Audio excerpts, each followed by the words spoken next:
Il est l'un des derniers titans de la mode, un nom qui résonne comme une promesse d'élégance absolue. Giorgio Armani. Depuis plus de 40 ans, ses costumes impeccables ont habillé les présidents, les acteurs, les magnates de la finance. À travers le monde, son nom est devenu synonyme de raffinement et de pouvoir. Mais derrière la façade soyeuse des podiums, derrière les vitrines luxueuses de ses boutiques, se cache une histoire bien plus sombre. Car Giorgio Armani n'est pas seulement l'architecte d'un empire, il est aussi le gardien de ses propres fantômes. Son enfance marquée par la guerre, la faim et la peur, a forgé en lui une obsession, celle de tout contrôler, de dompter le chaos par la perfection. Ses créations, d'une pureté presque glaciale, ne sont pas qu'un style. Elles sont l'expression d'une lutte intérieure contre le désordre du monde. Mais à quel prix construit-on un empire? Armani a tout sacrifié à la mode, les amitiés, l'amour, la vie privée. Sa carrière est jalonnée de triomphes spectaculaires, mais aussi de pertes tragiques et de silences assourdissants. Derrière les projecteurs d'Hollywood, derrière les tapis rouges où ses costumes défilaient comme des armures de prestige, il y avait un homme seul, prisonnier de ses propres règles. Et c'est là que réside le paradoxe. Armani, l'homme, qui a donné au monde l'image d'une liberté élégante, n'a peut-être jamais connu la sienne. Tandis que d'autres créateurs s'abandonnaient aux excès et aux scandales, lui s'est enfermé dans une discipline de fer, refusant toute faiblesse apparente, refusant même de partager son pouvoir. Aujourd'hui encore, à plus de 80 ans, il règne sur son empire sans héritier désigné, comme s'il craignait qu'en lâchant prise, tout son univers s'écroule. Alors, derrière la gloire, quelle vérité demeure? L'histoire de Giorgio Armani est celle d'un homme qui a tout conquis, mais qui n'a jamais cessé de se battre contre ses propres ombres. Et si son nom restera gravé comme celui d'un génie du style, son destin, lui, nous interroge. Armani a-t-il triomphé du chaos, ou s'est-il enfermé à jamais dans une cage de velours qu'il a lui-même tissée? Pour comprendre Giorgio Armani, il faut d'abord retourner à Piacenza, une petite ville du nord de l'Italie, en 1934. Cette année-là, l'Europe est déjà en proie aux tourments. Mussolini étend son pouvoir. Les ombres de la guerre s'épaississent. Giorgio naît dans une famille modeste, troisième enfant de Maria Raimondi et de son mari Ugo, employé de bureau. Rien ne prédestinait ce fils d'un employé municipal à devenir le roi de la mode mondiale. Son enfance est marquée au fer rouge par le fracas des bombardements. Dans la mémoire d'Armani, les sirènes d'alerte et les nuits passées dans les abris résonneront toujours. La faim, la peur, les privations façonnent le caractère d'un enfant qui apprend très tôt à se méfier du monde. À Piacenza, les vitrines sont vides, les rues silencieuses, la misère palpable. C'est dans ce décor de grisaille que Giorgio se forge une carapace. Ne jamais montrer ses faiblesses, garder le contrôle, se tenir droit. Les images de la guerre laissent une empreinte indélébile. Armani, encore petit garçon, voit défiler les soldats allemands, les ruines des maisons détruites, les visages marqués par la souffrance. Plus tard, il dira que son esthétique minimaliste, dépouillée de tout excès, est née de ce besoin viscéral d'ordre et de clarté dans un monde ravagé par le chaos. Chaque costume taillé à la perfection sera une réponse à ce désordre originel. Mais la guerre, paradoxalement, lui ouvre aussi les portes de l'imaginaire. Dans cette Italie appauvrie, les cinémas de quartier projettent encore les films américains importés. Le jeune Giorgio s'y évade. Il contemple les acteurs hollywoodiens, leurs costumes élégants, leurs manières raffinées. Ces images s'impriment dans son esprit comme un idéal inaccessible. Peut-être, pense-t-il, qu'un jour lui aussi saura créer cette perfection qui illumine l'écran. Pourtant, son chemin ne devait pas mener immédiatement à la mode. Adolescent studieux, Armani rêve d'une carrière stable. Sa famille l'encourage à poursuivre des études sérieuses. Il s'inscrit en médecine à l'université de Milan. Mais les amphithéâtres glacials, les dissections et l'univers strict de la science ne correspondent pas à son tempérament. Après 3 ans, il abandonne la médecine sans diplôme, un échec qui le marquera durablement. Déjà, il porte en lui cette peur de l'imperfection, cette honte de ne pas être assez. Il n'a pas encore trouvé sa voie, mais il sait qu'il ne se contentera pas d'une vie ordinaire. Il enchaîne alors les petits boulots, jusqu'à entrer comme décorateur de vitrines, chez le grand magasin milanais la riz naissante. C'est une révélation. Pour la première fois, il touche du doigt l'univers de l'esthétique appliquée. Les tissus, les couleurs, l'art de mettre en scène. Là, au milieu des étoffes, des objets importés et du luxe que la reconstruction italienne redécouvre, Armani comprend qu'il existe un langage silencieux mais puissant, celui de l'apparence. À la riz naissante, il apprend tout. Il observe les clients, leur manière de se tenir, de choisir un vêtement plutôt qu'un autre. Il découvre que l'élégance n'est pas seulement une question de richesse, mais d'attitude. Cette expérience nourrit sa sensibilité. Mais derrière sa fascination, il reste ce jeune homme marqué par la guerre, toujours sur la réserve, incapable de se laisser aller. La vraie bascule arrive lorsqu'il rencontre Nino Cerruti, héritier d'une maison textile prestigieuse. Cerruti, séduit par l'œil d'Armani et son goût pour la coupe impeccable, l'engage comme styliste. Armani entre alors dans l'univers professionnel de la mode, mais il n'est pas encore le créateur flamboyant que le monde connaîtra. Il travaille dans l'ombre, apprend à manier les tissus, à simplifier les lignes. Déjà, il rejette l'ornementation inutile. Pour lui, chaque pli doit avoir un sens, chaque couture une raison d'exister. Cette période de formation est essentielle. Armani n'est pas un créateur instinctif, porté par la fantaisie ou l'excentricité. Il est un architecte de vêtements, méthodique, rationnel, presque obsessionnel. Son enfance chaotique l'a privé d'insouciance. Et dans la mode, il ne cherchera jamais l'exubérance, mais la maîtrise absolue. Là où d'autres s'abandonnent aux couleurs vives et aux folies créatives, Armani recherche l'équilibre, la retenue, la sobriété.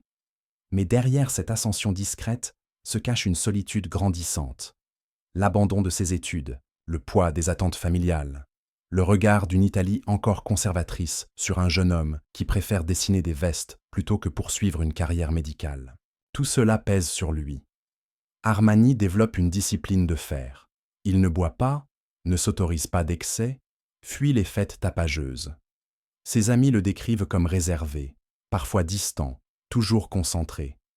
Pourtant, c'est aussi dans cette période que naît une complicité fondamentale, celle avec Sergio Galeotti. Architecte de formation, charismatique, extraverti, Galeotti est tout ce qu'Armani n'est pas. Leur rencontre change tout. Ensemble, ils rêvent de fonder une maison qui bousculerait les codes. Galeotti devient non seulement son partenaire, professionnel, mais aussi, selon de nombreuses rumeurs jamais confirmées, son grand amour. Armani, pudique et secret, n'a jamais parlé ouvertement de cette relation. Mais il ne fait aucun doute que Galeotti a été l'élément déclencheur de son destin. Ainsi, l'enfant de Piacenza, qui avait connu la faim et les bombes, l'étudiant en médecine égaré, le décorateur de vitrines timide, devient peu à peu le futur empereur du style. Tout est en place. Son passé douloureux l'a armé d'une rigueur implacable. Sa formation chez Cerruti lui a donné le savoir-faire, et sa rencontre avec Galeotti lui offre l'élan vital. Mais déjà une constante se dessine. Armani ne partage rien facilement. Tout doit rester sous contrôle, même ses émotions les plus profondes. Car c'est peut-être là le premier grand paradoxe de sa vie. Alors qu'il va bientôt habiller le monde entier, Giorgio Armani n'a jamais cessé de cacher son propre visage. L'histoire de Giorgio Armani bascule véritablement en 1975. Cette année-là, encouragé et soutenu par Sergio Galeotti, il décide de prendre le risque suprême, fonder sa propre maison.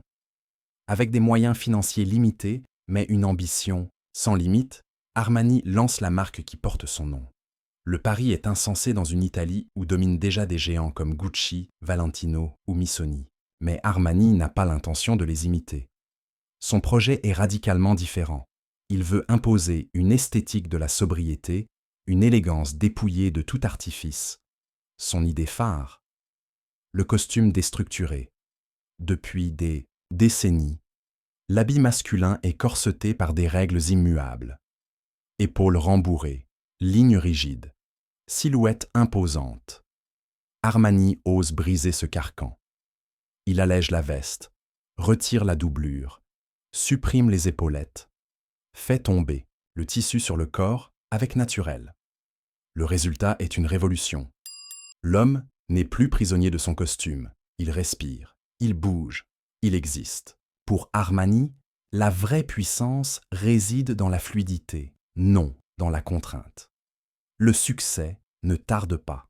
Ses premiers défilés surprennent, dérangent même, mais séduisent une nouvelle génération en quête de modernité. À une époque où l'Italie s'affirme comme le nouveau centre mondial de la mode, Armani devient rapidement l'un des porte-drapeaux du Made in Italy. Sa vision sobre contraste avec l'exubérance de Versace, son grand rival. Là où Versace glorifie l'opulence et la sensualité flamboyante, Armani incarne la retenue, la discipline, presque une austérité.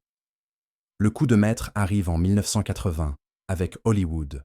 Armani habille Richard Gere dans American Gigolo et le monde entier découvre ses costumes fluides, sensuels, d'une élégance glaciale. L'image de Gere, se préparant devant son miroir, alignant chemise et veste Armani, devient iconique. Du jour au lendemain, Armani n'est plus seulement un créateur italien. Il devient une légende internationale. Les acteurs, les producteurs, les stars affluent pour porter ses vêtements. Il est invité à habiller les tapis rouges, à signer les costumes de films prestigieux.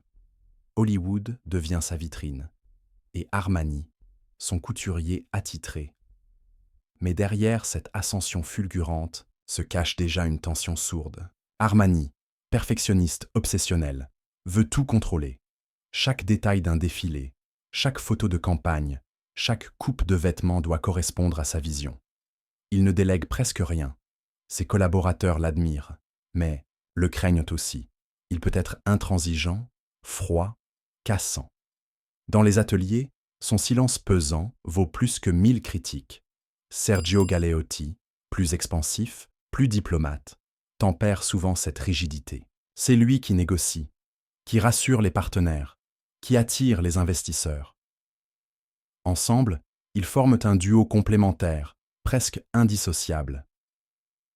Sans Galeotti, Armani ne serait pas Armani.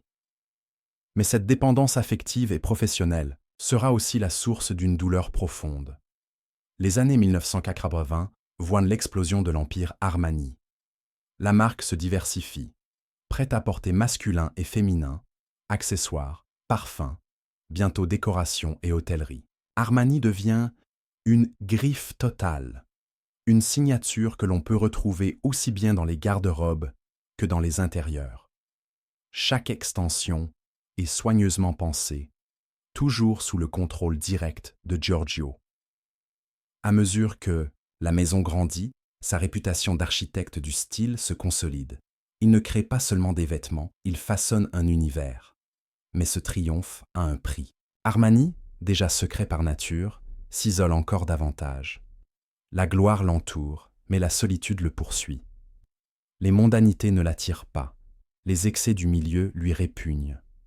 Contrairement à nombre de ses contemporains, il ne cherche pas à incarner une vie flamboyante. Pas de fêtes scandaleuses, pas de provocations médiatiques.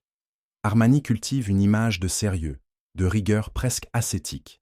Sa vie privée reste un mystère, alimentant les rumeurs. Certains parlent de ses liaisons masculines, de sa relation fusionnelle avec Galeotti. Mais lui ne confirme jamais rien. Le silence, toujours, comme une seconde peau. Ce contrôle permanent, Armani le déploie aussi dans la gestion de son empire. Là où la plupart des grandes maisons finissent absorbées par des groupes financiers, Armani refuse catégoriquement. Pas question de céder son indépendance. Il veut rester maître de chaque décision, de chaque ligne, de chaque campagne. Ce choix fait de lui une exception dans l'industrie, mais accroît aussi son isolement. Plus l'empire Armani s'étend, plus son fondateur s'enferme dans une bulle de perfection et de solitude. Pourtant, à cette époque, rien ne semble pouvoir arrêter sa gloire. Les années 80 et 90 font de lui un roi incontesté de la mode mondiale. Ses boutiques ouvrent dans toutes les grandes capitales. Ses défilés attirent les caméras du monde entier. Les hommes d'affaires, les politiciens, les stars d'Hollywood, tous veulent porter du Armani. Le nom devient un symbole de réussite, presque une armure sociale. Porter Armani, c'est afficher non seulement son élégance, mais aussi son pouvoir. Mais dans l'ombre, le destin prépare déjà son coup fatal. Sergio Galeotti, le pilier de sa vie et de sa carrière, tombe malade. En 1985, il meurt du sida, emportant avec lui non seulement un partenaire professionnel, mais aussi l'âme sœur d'Armani. Pour Giorgio, c'est un séisme. Derrière ses lunettes noires et son visage impassible, il sombre dans une douleur insondable. Le deuil, comme toujours, il le vit en silence. Mais à partir de là, son rapport au monde change. Plus que jamais, il s'enferme dans son travail, comme pour conjurer le vide. La disparition de Galeotti marque aussi un tournant dans sa relation avec la gloire. Armani, désormais seul aux commandes, prend le contrôle total de l'Empire. Plus rien ne lui échappe, mais ce pouvoir absolu le rend plus inflexible encore. Dans les coulisses, certains parlent de son autoritarisme, de son incapacité à déléguer, de sa méfiance envers les nouvelles générations. Là où d'autres créateurs construisent des héritages collectifs, Armani resserre son univers autour de sa seule personne. Ainsi, dans la lumière des podiums et des tapis rouges, Giorgio Armani triomphe. Mais dans l'ombre, l'homme est déjà assiégé par ses propres obsessions. Le roi du style, adulé et respecté, devient aussi le prisonnier de son empire. La légende Armani, telle qu'elle s'est écrite dans les années 1980 et 1990, n'est pas seulement une success story italienne. C'est aussi l'histoire d'un homme happé par ses propres démons, enfermé dans une cage dorée qu'il a lui-même construite. Car si Giorgio Armani a conquis le monde avec ses costumes fluides et ses lignes pures, il a payé ce triomphe d'un prix lourd. La solitude, l'obsession, et un pouvoir qui, avec le temps, s'est transformé en fardeau. La mort de Sergio. Galeotti en 1985 était la première fissure, mais elle devient une crevasse irréversible. Galeotti n'était pas seulement l'associé qui avait cru en lui dès le début, il était aussi l'ami, le confident, l'homme de l'ombre qui compensait son austérité par sa chaleur. Sa disparition plonge Armani dans un silence encore plus profond. Le créateur ne s'autorise aucune confession publique, pas d'interview sur sa douleur, pas de geste visible de faiblesse. Comme toujours, il garde le contrôle, mais ce contrôle devient une prison. À partir de là, il vit pour son travail, et seulement pour son travail. Cette discipline quasi-militaire forge l'image d'un Armani inébranlable. Mais dans les coulisses, ses proches témoignent d'un homme anxieux, méfiant, obsédé par le moindre détail. Chaque collection est vérifiée jusqu'à l'épuisement, chaque couture inspectée par son œil inflexible.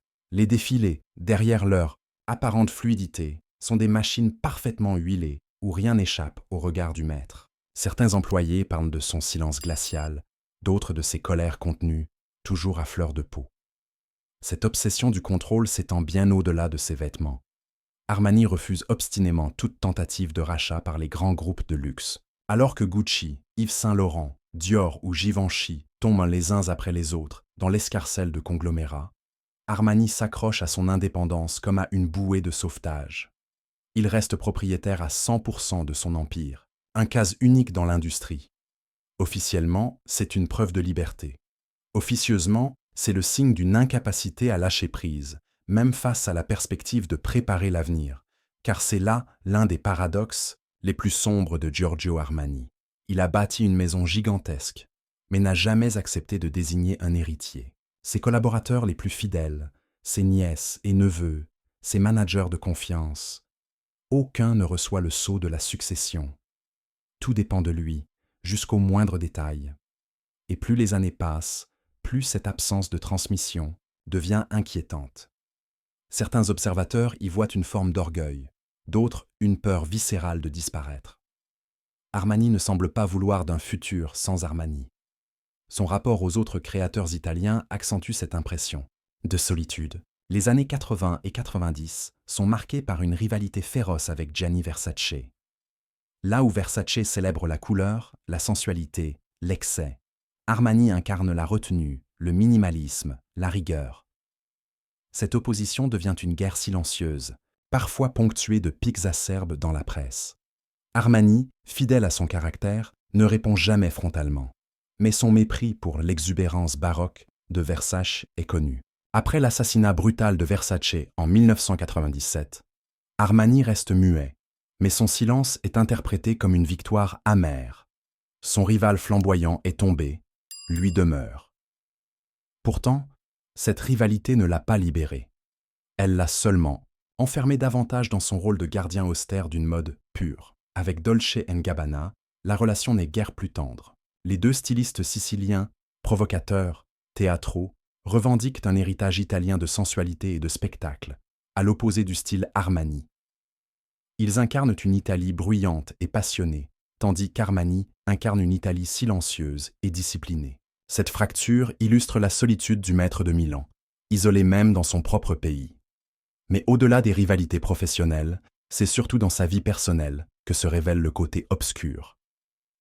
Armani n'a jamais eu de vie, de couple public, jamais d'enfants, jamais de famille propre.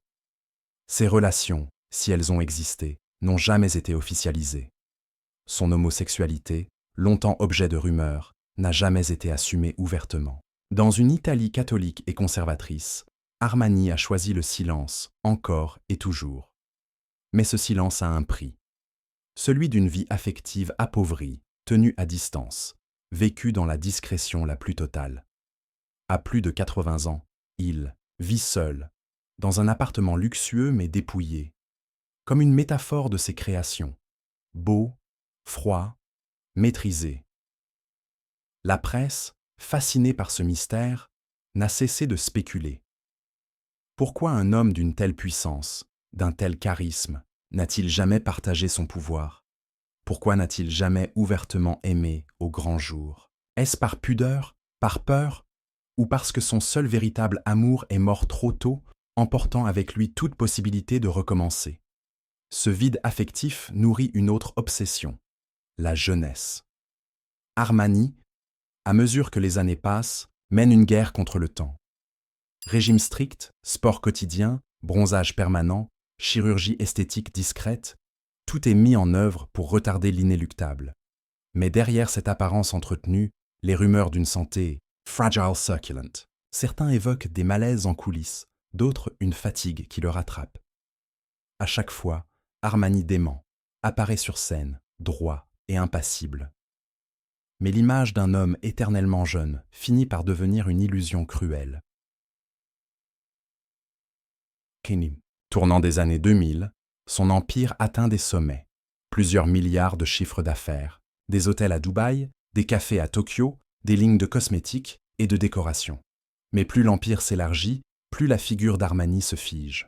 On le compare à un monarque absolu, régnant sur un royaume qu'il refuse de partager. Certains parlent d'un roi Léar de la mode, qui, au lieu de préparer sa succession, s'accroche à son sceptre jusqu'au bout. C'est là son paradoxe le plus cruel. L'homme qui a libéré les hommes de leurs costumes rigides est, lui-même devenu prisonnier de son armure invisible. L'empereur de l'élégance est un solitaire, un vieillard de plus de 80 ans, qui, chaque matin, continue de tout contrôler, de tout vérifier, comme si son monde pouvait s'écrouler à la moindre faille. Ainsi, la chute d'Armani n'est pas spectaculaire comme celle d'autres créateurs emportés par les excès, les scandales ou les drames. Sa chute est plus subtile, plus insidieuse. C'est une lente descente dans la solitude, dans l'obsession, dans le refus du temps qui passe. Son downfall n'est pas une explosion, mais une érosion, un lent effritement derrière les murs impeccables d'un empire trop parfait. Au crépuscule de sa vie, Giorgio Armani est devenu l'incarnation même d'un paradoxe. Un empereur entouré de luxe, de gloire et de respect, mais profondément seul dans son royaume de verre et d'acier. Ses boutiques brillent dans toutes les capitales, ses hôtels accueillent une clientèle triée sur le volet, ses défilés continuent de fasciner la presse mondiale. Pourtant, derrière les projecteurs, Armani est un homme vieillissant, enfermé dans une routine implacable, hanté par la peur de perdre le contrôle de l'empire qu'il a bâti pierre après pierre. À plus de 80 ans, alors que d'autres créateurs ont depuis longtemps passé le flambeau, Armani continue de régner seul. Chaque matin, il se lève à l'aube, pratique sa gymnastique, se nourrit avec une rigueur monastique, enfile ses éternels t-shirts noirs et pantalons, bleu marine, puis il s'installe dans ses bureaux de Milan, scrutant les croquis, validant chaque décision, surveillant chaque détail. Ses collaborateurs racontent que rien n'échappe à son œil. Un bouton mal cousu, une coupe imparfaite, une publicité trop audacieuse. Tout doit passer par lui. C'est une discipline héroïque. Ou une prison invisible. Ce refus de déléguer traduit une angoisse plus profonde, la peur de disparaître. Car Armani sait que son nom est son empire, et que son empire est son nom. Sans lui, que deviendra tout cela? Ses rivaux ont déjà affronté ce dilemme. Gianni Versace a été assassiné en pleine gloire, laissant une maison reprise par sa sœur. Valentino a pris sa retraite, laissant son héritage à d'autres créateurs. Dolce & Gabbana, malgré les scandales, prépare leur succession. Mais Armani, lui, reste seul maître à bord, comme s'il craignait que confier son œuvre équivaudrait à sa propre mort. Cette obsession le ronge. Plus les années passent, plus l'ombre du temps se fait oppressante. Chaque ride qu'il tente de dissimuler, chaque apparence qu'il contrôle, est une bataille perdue contre l'inévitable. Les rumeurs sur sa santé se multiplient. Malaise lors d'un défilé, fatigue extrême, hospitalisation discrète. Lui dément toujours, réapparaît avec un sourire mesuré, mais ses gestes trahissent une fragilité nouvelle. Le titan de « la mode reste droit », mais ses épaules semblent plus lourdes. La tragédie d'Armani, ce n'est pas le scandale, ni la ruine, ni la chute spectaculaire. Sa tragédie, c'est la lente érosion de son propre mythe. L'homme qui a libéré les autres de la rigidité des costumes vit désormais prisonnier d'une armure invisible. Il a fait de la perfection un dogme, et ce dogme l'a enfermé. Ses vêtements ont toujours été conçus pour effacer les excès, pour masquer les failles. Mais lui-même, à force de masquer ses faiblesses, s'est transformé en statue. Derrière son regard bleu acier et son teint bronzé, il n'y a plus qu'un homme terriblement seul. Cette solitude se lit jusque dans son entourage. Armani n'a ni conjoint ni enfant. Ses héritiers potentiels sont des nièces et des neveux impliqués dans l'entreprise. Mais aucun n'a reçu l'investiture sacrée. Les spéculations vont bon train. Léguera-t-il son empire à une fondation? Le vendra-t-il un jour à un groupe de luxe? Ou disparaîtra-t-il en l'emportant avec lui? Le mystère reste entier, alimentant les angoisses de ses collaborateurs et l'avidité des financiers qui attendent dans l'ombre. Armani, lui, garde le silence. Toujours. Mais ce silence, qui autrefois incarnait la maîtrise, ressemble désormais à un aveu. Il ne sait pas comment lâcher prise. C'est son plus grand drame. À force de vouloir tout contrôler, il a condamné son empire à dépendre uniquement de lui.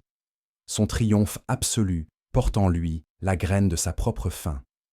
Il y a, dans cette obstination, une forme de grandeur tragique. Comme un monarque antique refusant de céder son trône, Armani se dresse face au temps, défiant l'évidence. Son empire est une cathédrale qu'il continue de bâtir alors que ses forces déclinent. Il est l'architecte et le prisonnier, l'empereur et l'esclave. La scène la plus poignante de sa tragédie se joue à chaque fin de défilé. Quand les mannequins quittent le podium, quand la musique s'arrête et que les projecteurs s'éteignent, Armani apparaît, seul, pour saluer. Sa silhouette frêle, toujours vêtue du même uniforme noir et bleu, avance lentement. Le public applaudit, les caméras crépitent, mais lui garde ce demi-sourire figé, cette réserve impénétrable. En cet instant, il n'y a pas de famille, pas d'amis proches, pas de Galeotti à ses côtés. Il n'y a que Giorgio Armani et son ombre. C'est peut-être là le sommet de sa tragédie, avoir bâti un empire mondial pour finir par le porter seul, comme un fardeau. Chaque collection est une victoire, mais aussi une condamnation. Chaque défilé prolongé est une fuite en avant. L'homme qui a offert au monde une élégance libératrice est devenu captif de sa propre perfection. Et derrière cette cage au velours se cache la question ultime. Qu'adviendra-t-il de l'empire Armani quand le maître ne sera plus là pour tenir les rênes? Le public, les médias, l'industrie tout entière attendent une réponse. Mais Armani, fidèle à lui-même, choisit le silence. Ce silence qu'il a protégé toute sa vie, mais qui aujourd'hui résonne comme le plus cruel des adieux. Giorgio Armani est aujourd'hui plus qu'un simple créateur. Il est une institution, un monument vivant. Son nom évoque immédiatement la pureté des lignes, l'élégance intemporelle, la force tranquille du style italien. Il a habillé les présidents américains comme les stars de Hollywood, les banquiers de la City comme les acteurs de Cannes. En ce sens, il a redéfini l'élégance moderne, imposant au monde entier une vision de la beauté qui transcende les modes. Son héritage est colossal. Sans Armani, l'homme moderne n'aurait peut-être jamais été libéré de ses costumes rigides et pesants. Sans Armani, la mode italienne n'aurait pas atteint ce rayonnement planétaire qui en fait encore aujourd'hui une référence. Son influence dépasse largement l'univers vestimentaire. Il a su transformer une marque en un empire global, couvrant le parfum, la décoration, l'hôtellerie et jusqu'à l'art de vivre. Peu de créateurs ont réussi ce tour de force. Mais l'héritage d'Armani n'est pas qu'une histoire de réussite. Il est aussi une leçon plus sombre. Derrière la gloire, il y a un vide, celui d'un homme qui a tout donné à son œuvre, jusqu'à s'y perdre. Giorgio Armani a sacrifié l'amour, la famille, la légèreté, pour bâtir un empire qu'il n'a jamais voulu partager. Sa vie privée restera à jamais un mystère, son intimité, un secret jalousement gardé. À mesure que les années s'écoulent, il apparaît comme un empereur solitaire, prisonnier de son propre nom. Ce paradoxe nourrit sa légende, car Armani n'est pas un génie flamboyant, ni un poète excentrique, ni un provocateur scandaleux. Il est un maître d'acier, un architecte de la sobriété, un créateur obsédé par la perfection. Ce que l'histoire retiendra peut-être le plus, c'est cette tension entre grandeur et solitude. Armani restera comme l'homme qui a redéfini l'élégance, mais aussi comme celui qui n'a jamais su lâcher prise. Son empire survivra-t-il à sa disparition? Personne ne le sait. Aucun héritier désigné, aucune succession claire. Armani lui-même entretient le mystère, refusant de répondre, laissant planer le doute comme une ultime provocation.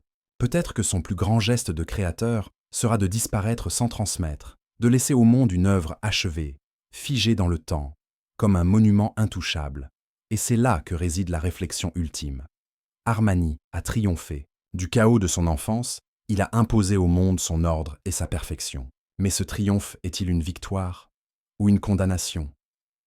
Lorsque l'on contemple son œuvre, on est saisi par sa beauté froide, son équilibre, sa force. Mais lorsqu'on regarde l'homme, derrière les lunettes noires et le sourire mesuré, on devine une autre vérité. Giorgio Armani, le roi de la mode, est peut-être l'un des hommes les plus seuls de notre époque. Et si, au fond, son vrai chef-d'œuvre n'était pas une collection de costumes ou un parfum, mais ce paradoxe qu'il incarne, l'élégance absolue, née du chaos et nourrie par la solitude.